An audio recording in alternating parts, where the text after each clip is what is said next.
Samantala, ilang residente sa Mangaldan, Pangasinan, malaking problema ang kawalan ng lumalabas na tubig sa mga community deep well. Sundan sa report.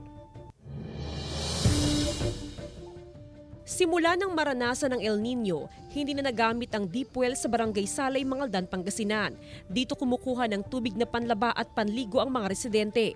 Noong may tubig pa ang deep well, nakakatipid daw sa buwan ng konsumo ng tubig ang mga residente. Pero ngayon, ultimo pandilig sa halaman, galing na sa gripo ng Water District. Kasi wala na po yung tumutulong tubig. Patuloy ang pag-iikot ng Community Affairs Office ng Mangaldan upang i-monitor ang kondisyon ng mga community deep well. Nakaschedule din ang pamamahagi ng deep well sa iba't ibang barangay.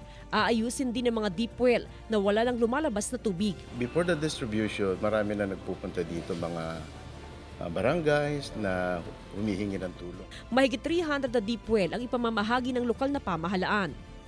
Kasama si Ron Alistair Taniedo, Jasmine Gabriel Galban, One North Central Luzon.